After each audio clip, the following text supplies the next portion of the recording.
Mas antes, um dilúvio, um cataclisma, o ato vingativo de Deus.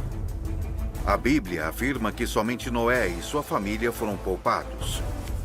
Mas teria o grande dilúvio sido apenas uma história ou um evento catastrófico que alterou o curso da história humana?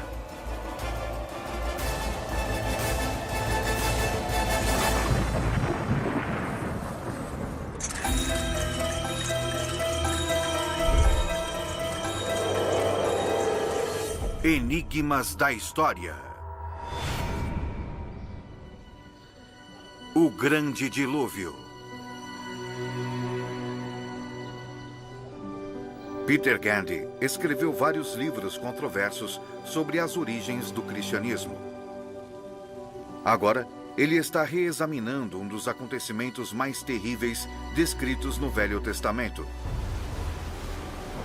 A história de Noé e do Grande Dilúvio.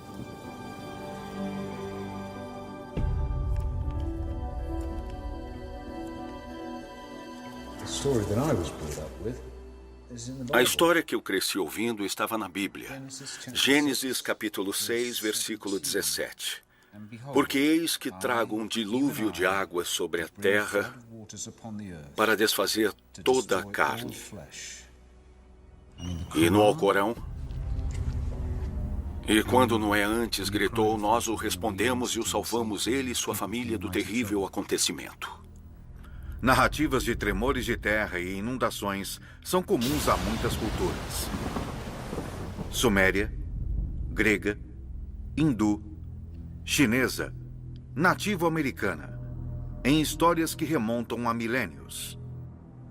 Há muito tempo antes do Alcorão, no épico de Gilgamesh, 2000 anos antes de Cristo, a tempestade trazida por Haddad arrasou tudo até os céus como um ataque em uma batalha, lançando-se contra as pessoas.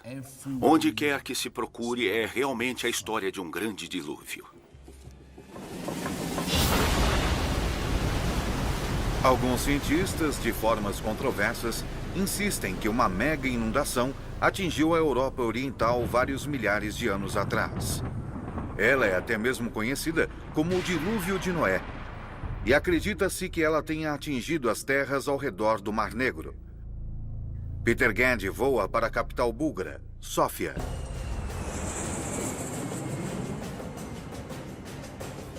Ele quer descobrir que efeitos uma enorme inundação pode ter tido nas primeiras civilizações dessas religiões e o que pode ter causado a inundação do Mar Negro.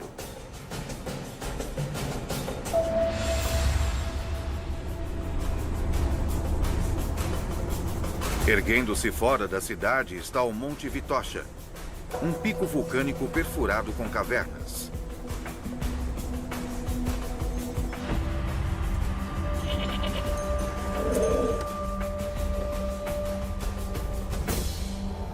Peter Gandy sobe até a montanha para se encontrar com o professor Yavor Shopov, da Universidade de Sófia. Me disseram que o senhor talvez pudesse lançar alguma luz sobre essa inundação. Sim, mas para isso precisamos entrar na caverna. Com mais de 15 quilômetros de extensão, este é o complexo de cavernas subterrâneas mais longo da Bulgária. E é profundo. Há 6 níveis diferentes e um intrincado de câmaras escuras como o breu. Isto é muito mais estreito do que eu achei que fosse. Quando essas câmaras inundam, elas se enchem de água rapidamente. Rastejando através de pequenos túneis claustrofóbicos, Shopov conduz Peter Gandy até o local de sua descoberta. Dr. Shopov, Sim. onde o senhor está? É preciso quase 1 hora para se chegar ao local exato. Finalmente, Shopov avisa que chegaram. Esta é a caverna? Sim. É extraordinário. A caverna é repleta de estalactites e estalagmites espetaculares. O que esta caverna pode nos dizer sobre o dilúvio? Todas essas estalagmites e estalactites são o resultado da água da chuva passando pelo leito da rocha. Assim como a leitura dos anéis em um tronco de árvore, observando as camadas nessas formações rochosas, geólogos são capazes de calcular níveis de precipitação que remontam a milênios. Foi enquanto estudava isso que Chopov descobriu algo extraordinário. Uma camada era muito mais espessa do que qualquer uma das outras.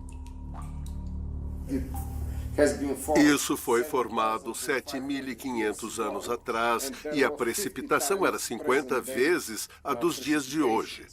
O que você acha que poderia ter provocado essa incrível chuva? Temos uma teoria especial a respeito, mas para eu lhe mostrar isso, temos de ir até o meu laboratório em Sófia. Na Universidade de Sófia, o Dr. Chopov preparou uma seção transversal de uma pedra do piso da caverna. Aqui está uma das amostras que tiramos da caverna.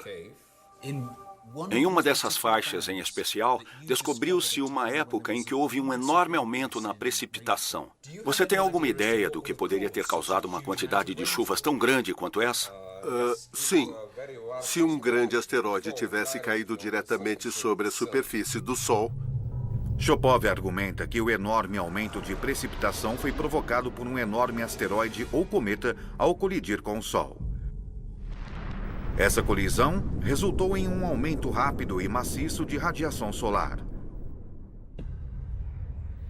A NASA captou imagens de eventos assim a partir do Observatório de Dinâmica Solar, mostrando cometas mergulhando no Sol e causando enormes erupções solares.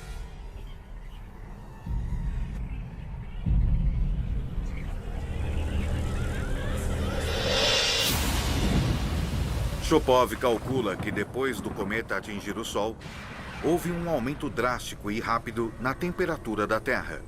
Quantidades imensas de água do mar evaporaram, causando um aumento colossal nas chuvas.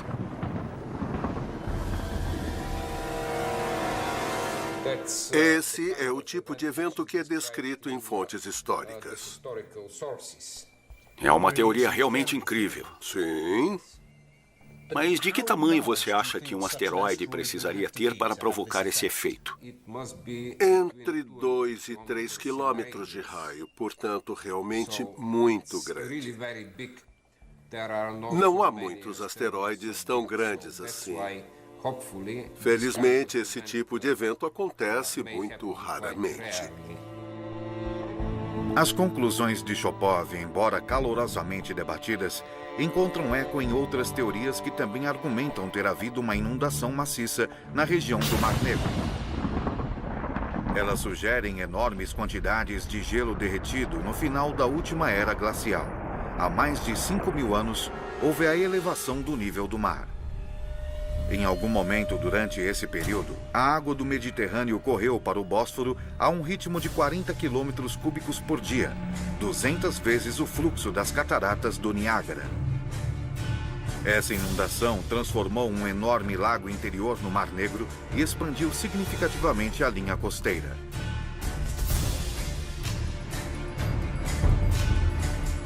Para encontrar evidências para apoiar a teoria da mega inundação, Peter Gandy viaja para o leste, até as costas do Mar Negro. Ele vai até um instituto búlgaro de oceanologia para se encontrar com o arqueólogo subaquático professor Petko Dimitrov. Professor Dimitrov, prazer em conhecê-lo. Professor, que evidência o senhor tem de que o Mar Negro tenha sido originalmente um lago de água doce? As primeiras evidências para a inundação do Mar Negro são as antigas linhas de costa encontradas na bacia do Mar Negro. Esta antiga linha de costa encontra-se a cerca de 90 a 120 metros de profundidade. Então, na parte inferior do Mar Negro está a linha de costa original do Lago de Água Doce. Sim. Analisando amostras do núcleo, retiradas das profundezas do leito do mar, Dimitrov também descobriu antigos restos de conchas e plânctons que só poderiam ter vivido em água doce. Dimitrov está convencido de que a inundação atingiu, engolfou e varreu completamente assentamentos neolíticos nas margens do lago.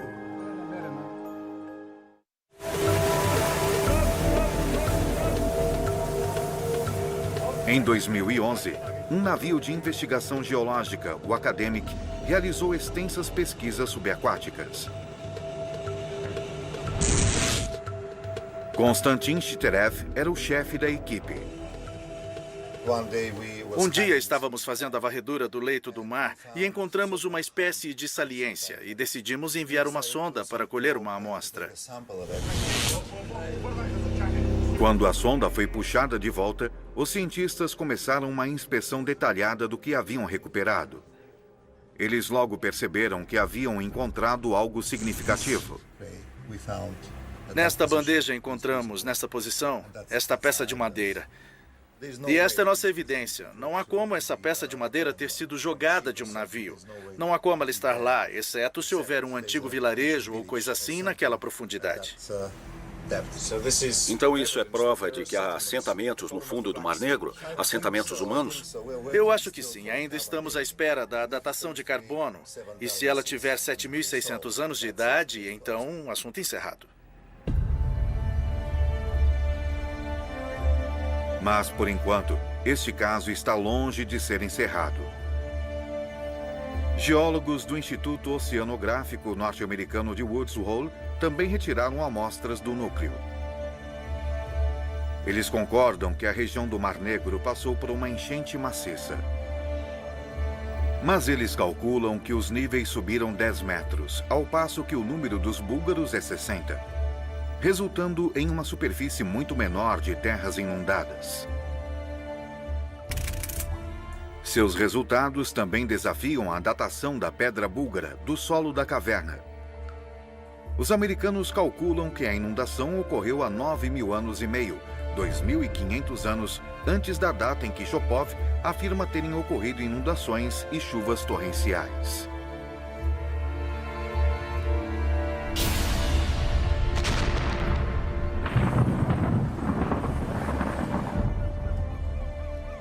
Mas muitos cientistas búlgaros estão convictos. Eles acreditam que o grande dilúvio realmente submergiu a primeira civilização europeia de 7.000 anos atrás e centrada no que é hoje o litoral búlgaro. É uma posição radical em relação à visão histórica convencional de que os minoicos fundaram a primeira sociedade europeia sofisticada 2.000 anos mais tarde em Creta. Peter Gandy está empenhado em encontrar vestígios dessa primitiva civilização.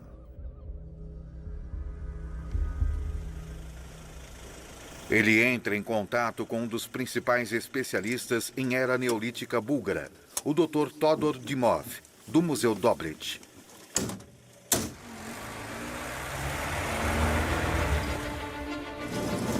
Gandy e Dimov partem para a remota faixa norte-oriental da costa do Mar Negro búlgaro.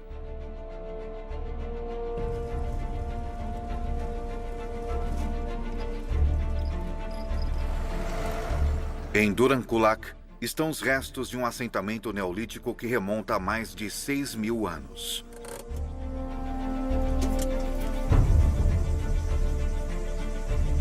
Essa foi uma comunidade sofisticada.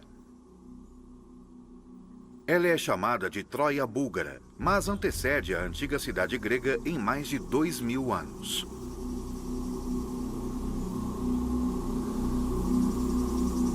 Até agora, 17 habitações foram escavadas.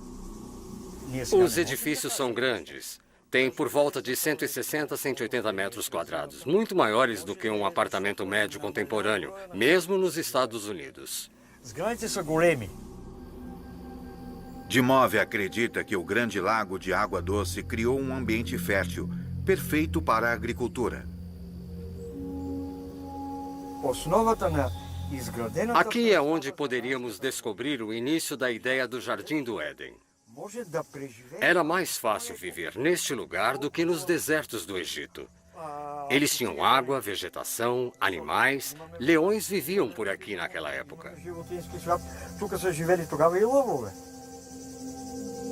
Quando chegou o dilúvio, a terra fértil foi tomada pela água salgada e os que sobreviveram foram forçados a migrar. Peter Gandy quer saber mais sobre esses moradores junto às margens do Lago Neolítico, e a informação será encontrada ao longo da costa do Mar Negro.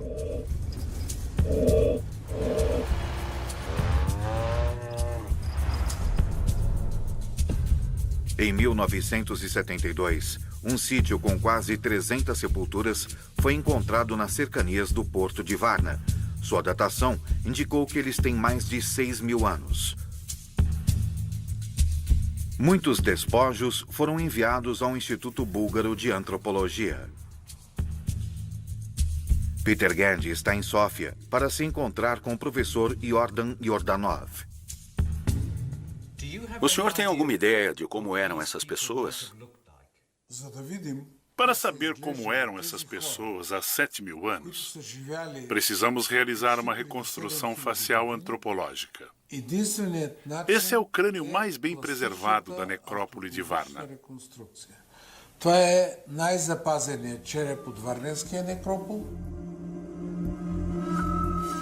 Estudando o crânio e o esqueleto, Yordanov conclui que o homem era bem encorpado e fisicamente forte. E o que aconteceu a eles? Eu não sei. Praticamente ninguém tem uma resposta em relação ao local para onde essas pessoas foram e por que elas desapareceram com sua civilização bem desenvolvida e as habilidades técnicas que tinham. Elas desapareceram deste mundo sem deixar qualquer vestígio. Sábado especial.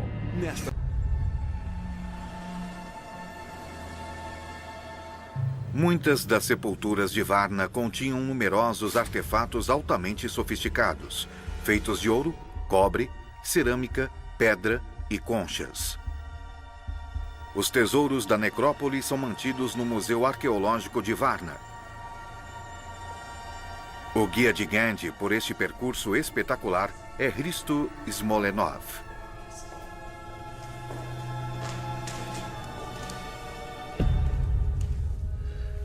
Este é o mais antigo tesouro de ouro do mundo. Isso é incrível.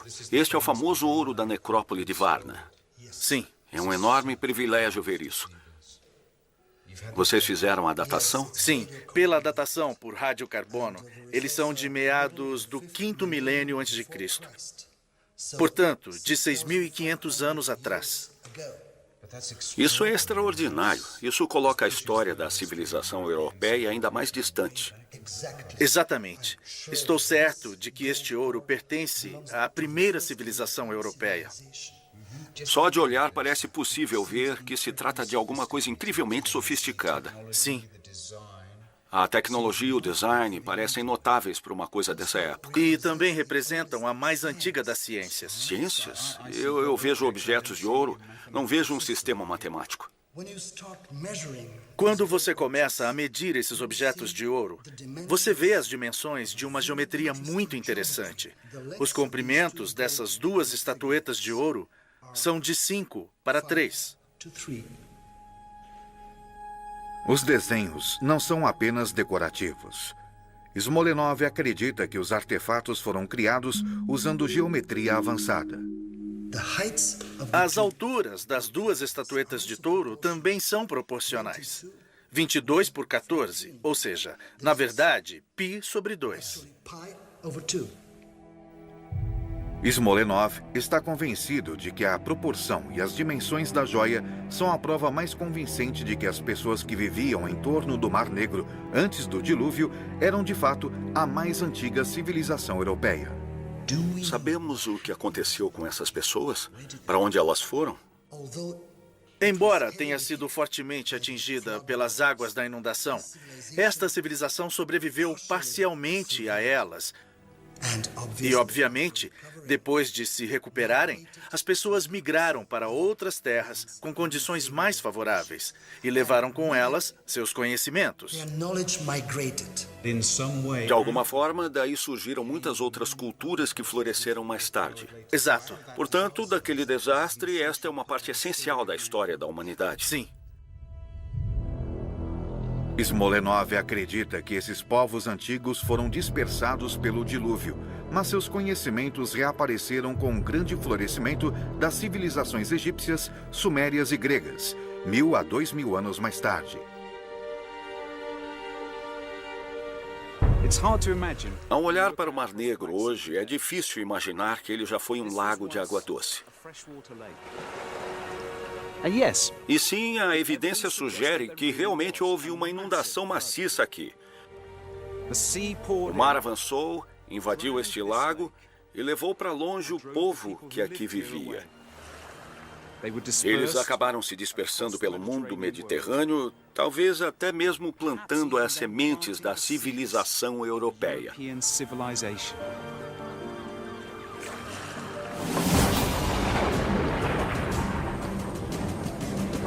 Há discordâncias quanto à inundação que aconteceu aqui há mais de 9.000 anos ter sido tão cataclísmica quanto alguns sugerem.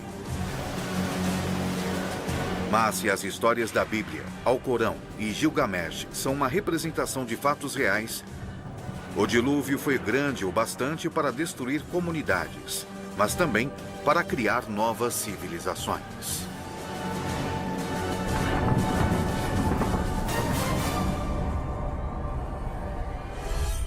Enigmas da história. Antigas marcações em pedras, símbolos misteriosos, indicações a respeito do monstro do Lago Ness. Um código que pode vir a revelar os segredos de um povo antigo. Enigma escocês. Escócia, no norte da Grã-Bretanha, tem uma história oculta. Há histórias que falam de druidas, magia e monstros. Espalhadas ao redor da Escócia estão 350 pedras em pé. Um dos enigmas do mundo antigo. Há cerca de 1500 anos, símbolos e marcas foram esculpidos nessas pedras por um povo conhecido como os Pictos. Inverurie, Escócia. Robbie Lee, professor honorário de Biociências da Universidade de Exeter, tem usado seus conhecimentos científicos para desvendar os segredos dessas pedras. Extraordinário. Muito estranho mesmo. Esta é a Pedra de Brandsput, mas eu não acho que essas belas esculturas sejam obras de arte. Eu acho que são um código. E se pudéssemos decifrá-lo, poderíamos desvendar alguns dos mistérios do passado antigo da Escócia. Para desvendar o código, primeiro Lee precisa saber mais a respeito dos próprios Pictos. Edimburgo, Escócia.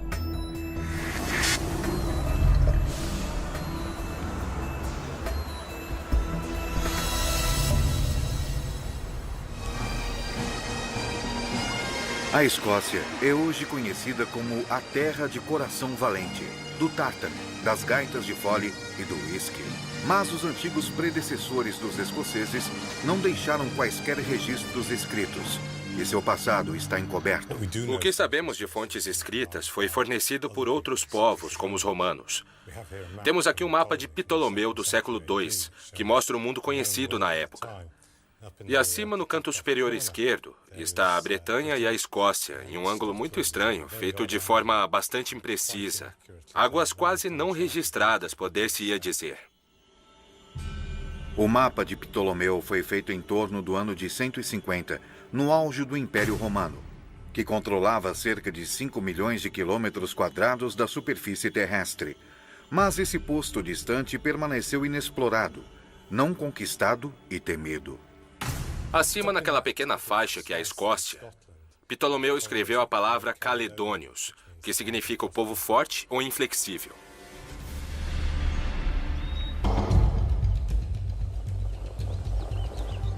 Lee começa a examinar ainda mais os símbolos esculpidos nas mais ou menos 350 pedras escocesas. Ele se encontra com Gordon Noble, professor de arqueologia na Universidade de Aberdeen. Aqui é Chet, em Aberdeenshire, local de Teppel Knot, um dos maiores fortes de colina da Idade do Ferro que restaram na Escócia. Aqui está uma pedra, possivelmente do 6º ou 7º século, chamada Croystein, inscrita com ainda mais marcas. Rob, esta é a pedra conhecida como Croystein. Isso é extraordinário, uma beleza. Gordon, eu reconheço o salmão, mas o que é essa forma bestial ali embaixo? Uma das minhas ideias é que esse personagem seja o que se conhece como um kelp, um espírito das águas com forma de cavalo. Há histórias sobre kelps no folclore escocês até os séculos XIX e XX. E essas criaturas habitavam lugares com água, riachos ou rios, e eram conhecidas por levarem as pessoas à morte ou causar todo o tipo de maldades. Estas pedras foram levantadas principalmente entre os séculos 6 e 9 e os Pictos utilizaram cerca de 40 símbolos. Os estudiosos as dividem quanto ao que elas podem significar. Muitos acreditam que elas sejam simplesmente ornamentais, emblemas pessoais ou nomes de poderosos chefes Pictos. Crescentes? Crescentes com Brand's Butt. É verdade. E para alguns, os símbolos têm um significado mais misterioso. Você tem várias bestas místicas e você tem o espelho e o pente. Entre os sinais mais comuns estão a serpente, um antigo símbolo da sabedoria. O assim chamado Zed Rod, muitas vezes inscrito com uma marcação que se parece com Dumbbell. Nosso velho amigo, o bestial que você pode ver bem aqui.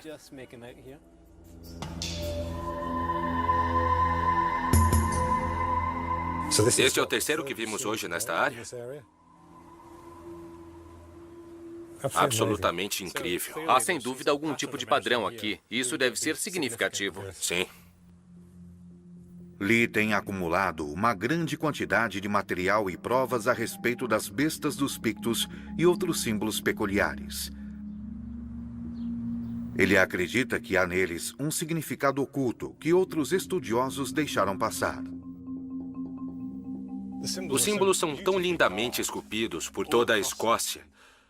Esta é a pedra Newton House, absolutamente fantástica.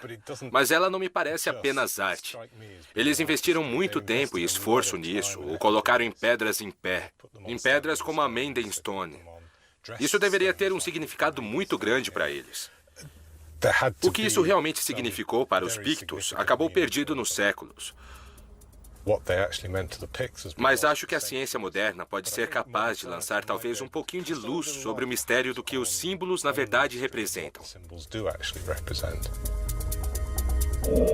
500 quilômetros ao sul, atravessando a fronteira na Inglaterra, na Universidade de Lancaster, há alguém que pode ajudar. Lancaster, Inglaterra.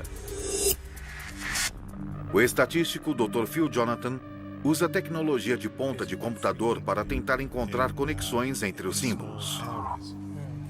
Eu acredito que eu esteja começando a ver alguns padrões nos símbolos. Por exemplo, se verificarmos a Brand's Butt e a Newton House, ambas têm dois símbolos. E em cada caso, o símbolo inferior é essa bela serpente com um Zed-Rod. E eu fico imaginando se existe alguma maneira de podermos analisar esses padrões. Certamente. Acho que isso é muito interessante. Tudo o que temos que fazer é tentar mostrar se essas pedras contêm informações. Podemos fazer isso verificando a taxa de ocorrência dos diferentes símbolos e o quanto o arranjo dos símbolos sobre a pedra não é aleatório. O Dr. Jonathan tem um programa capaz de analisar todos os dados de Lee. Enquanto o computador procura por padrões recorrentes entre as pedras, Lee sai para investigar a criatura no símbolo singular dos Pictos, que ele acredita que possa ser um kelp, ou um cavalo da água. Ele vai para o norte, para as Highlands, as terras altas escocesas, local de um dos mais famosos monstros míticos do mundo, para Loch Ness.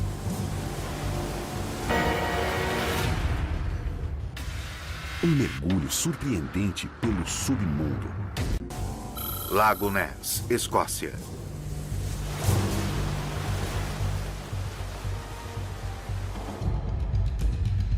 O pesquisador Adrian Chine tem examinado cuidadosamente esse lago há 30 anos, usando o sonar para explorar suas profundezas. Você já viu alguma coisa misteriosa ou semelhante a um monstro? Semelhante a monstros, certamente. Parte do meu trabalho é descobrir o que as pessoas estão vendo, porque elas têm visto e insistido que estão vendo animais de grande porte nos últimos 80 anos. Tudo bem. Alguns acreditam que o monstro do Lago Ness era um kelp.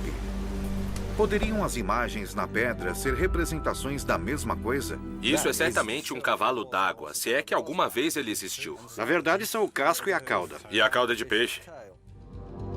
O primeiro relato escrito de Nessie remonta aos tempos dos Pictos. Isso é algumas vezes chamado de peixe-monstro. Tal relato está na biografia de Columba, no século VII, um santo irlandês que acredita-se tenha levado o cristianismo à Escócia no século VI. Columba viajou para visitar o rei Brut, o monarca Pictos, em Inverness. Ele chega a Loch Ness e vê que algo terrível está acontecendo. Em algum lugar perto do rio Ness, ele encontra um grupo de homens enterrando um de seus amigos que havia sido selvagemente mordido por um monstro d'água. Por isso, ele pede a um de seus seguidores para saltar na água e pegar um barco do outro lado. Seu seguidor faz isso exatamente tirando as roupas, o sabre, a túnica e mergulha na água. Mas a fera estava esperando no leito do rio, e seu apetite não está saciado, mas meramente despertado. Então o monstro nada até a superfície e se aproxima do homem com um terrível rugido. Columba faz então o sinal da cruz no ar, dizendo: "Rápido, volte e não toque aquele homem." E a fera se afasta mais rapidamente do que havia se aproximado, como se puxada por cordas.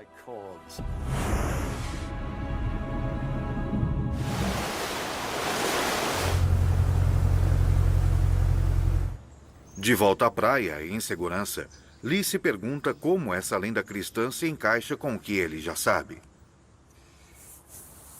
Se o cavalo d'água, ou kelp, é verdadeiramente real, está muito claro que as pessoas acreditaram em sua existência durante muito tempo. E talvez a fera de Picto seja uma representação disso. Eu não sei. Mas ao olhar para essas pedras, eu começo a ter uma ideia diferente do que os símbolos poderiam significar. O Dr. Jonathan telefona com algumas informações emocionantes. Lee volta a Lancaster para saber mais a respeito. Então, Phil, o que temos? Bom, acho que avançamos. O Dr. Jonathan usou um modelo matemático para quantificar padrões quanto à maneira como os símbolos estão dispostos. Isso foi projetado para estabelecer se os símbolos são puramente decorativos ou comunicadores de algum tipo de informação. Eu fiz algumas análises com base no exame da taxa de ocorrência de pares de símbolos sobre as pedras dos Pictos. Certo. E se os pares estavam ocorrendo aleatoriamente, então teríamos uma imagem semelhante à que temos aqui à direita. Certo. Mas, com as pedras Pictos, estamos, na verdade, obtendo imagens que parecem com o gráfico da esquerda, com uma cauda alta. Tanto isso indica que existe uma estrutura real nas pedras e que elas estão transmitindo informações. É um grande avanço. Sempre se aceitou que os Pictos utilizavam sinais e símbolos para se comunicar, mas não que eles tivessem desenvolvido uma linguagem escrita. O Dr. Jonathan realizou uma nova análise para tentar descobrir como estes símbolos funcionam. Uma amostra das pedras Pictos se parece com o gráfico do lado esquerdo, mas uma amostra de outra comunicação escrita também se parece com o lado esquerdo. Portanto, por exemplo, um trecho de texto em inglês ou texto em francês também pareceria assim. Portanto, a partir dessa análise, eu creio que podemos inferir que as pedras Pictos são, de fato, uma forma de escrita. Escrita. E isso é brilhante, absolutamente brilhante. Agora Lee precisa saber como os símbolos transmitem significado.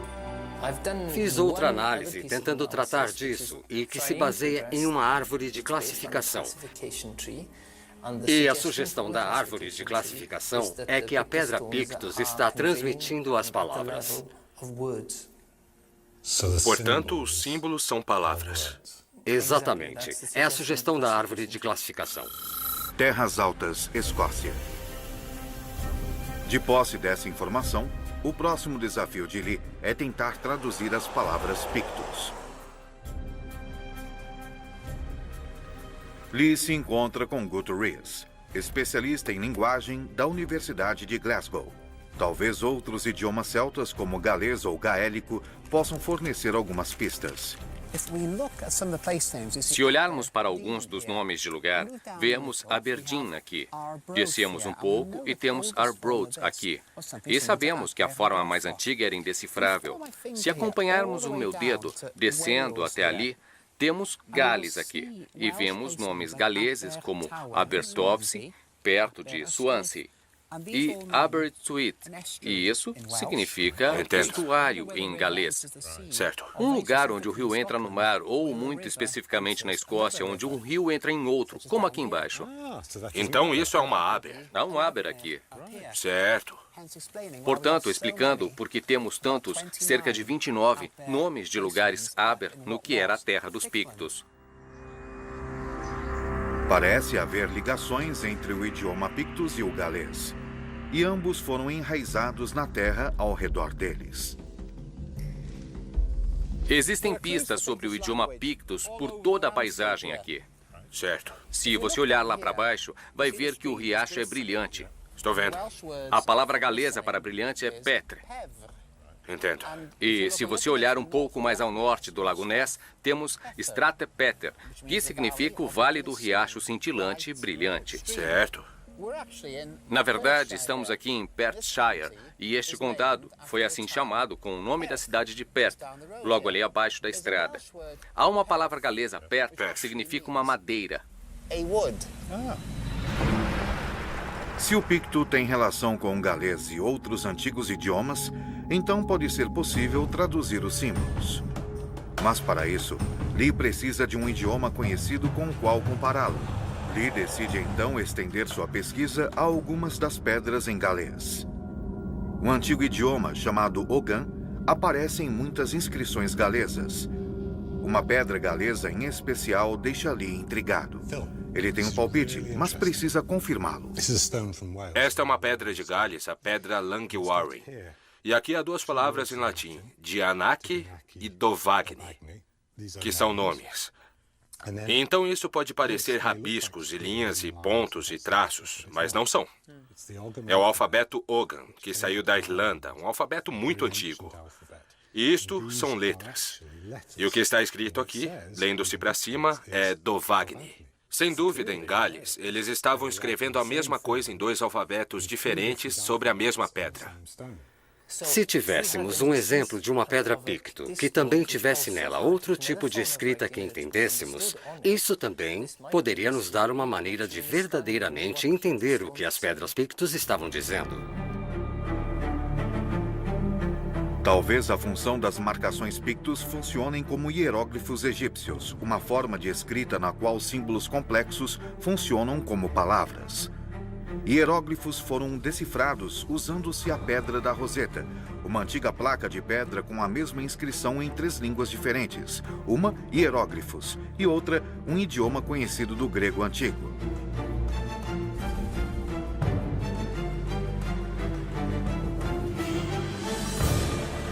Lee decide que é hora de voltar à Escócia. Ele vai para Inverurie, em Aberdeenshire, e ao improvável cenário de uma moderna zona residencial. Lee volta para dar uma olhada mais de perto na pedra Brandsbutt, mais certo do que nunca de que ela seja a chave de sua investigação. O que é maravilhoso a respeito desta pedra é que temos duas formas de escrita. Se estivermos certos, esses símbolos são palavras. Cada símbolo é uma palavra. A serpente é o Zerod, é uma palavra. O crescente é o Verod, é outra palavra. E temos o Ogan escrito aqui.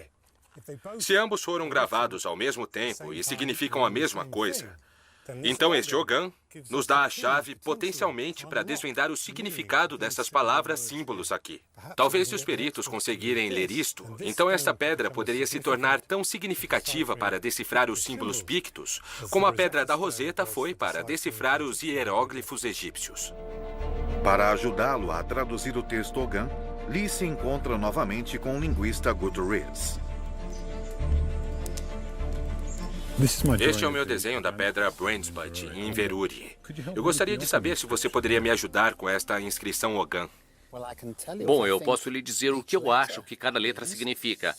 E esta é uma pedra belamente inscrita. Este seria um E, R, A, T, A, D, D, e assim por diante até o final da inscrição. Certo. E que nós leríamos como Eratawaren.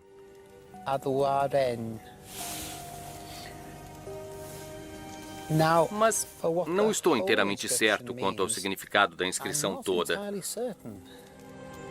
Embora ninguém tenha certeza de seu significado específico, pode ser possível decodificar a palavra Pictus.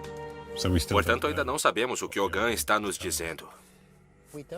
Não, isso ainda é um mistério. Decifrar a sabedoria antiga contida nas pedras da Escócia irá levar tempo. Até mesmo a pedra da Roseta levou mais de 20 anos para ser decifrada. Talvez Lee possa descobrir quem ergueu as pedras e por quê. As primeiras pedras foram esculpidas e colocadas no lugar durante o século VI, na mesma época que missionários cristãos como São Columba chegaram a Pictland.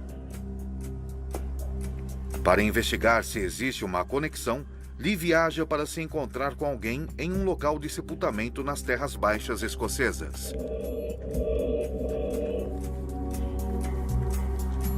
O Dr. David Clark está esperando por ele ali embaixo na própria câmara funerária.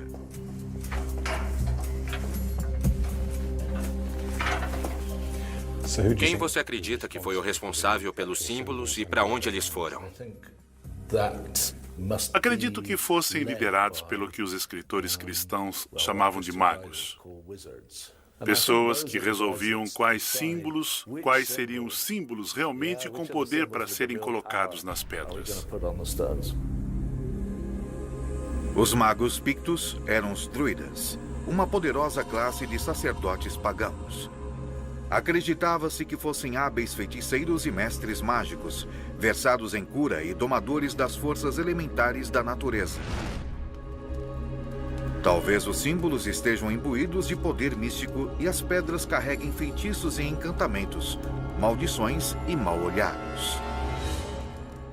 Por que você acha que os pictos esculpiram as pedras símbolo? O que é notável é que esta é a primeira vez que esculturas apareceram na paisagem em quase 2000 anos. Parece-me que a razão por que se está fazendo isso é a existência de uma grave crise. E, de repente, se tem a ideia de recordar a paisagem por prazer, para mim parece provável que a explicação envolva poder e religião. Portanto, as pedras poderiam ser um chamado místico às armas. Quando São Columba e outros missionários cristãos pregavam o evangelho pela Caledônia, supostamente realizando milagres ao longo do caminho, eles representavam um desafio direto ao poder e à religião dos druidas. São Columba, dizem, participou de um confronto sobrenatural com um mago pictus, chamado Broichan, para decidir quem iria controlar os elementos, e Columba ganhou. Eles estão tentando rejeitar os missionários cristãos vindos do Oeste. Estão tentando erguer essas coisas, dizendo, não queremos o cristianismo aqui. Lee pode ainda não ter decifrado o código das pedras escocesas, mas ele descobriu uma possível explicação para sua finalidade.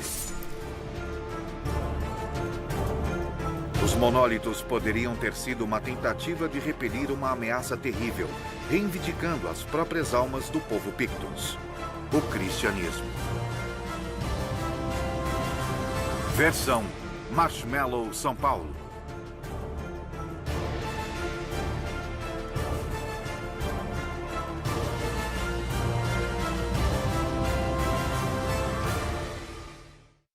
Mulheres que têm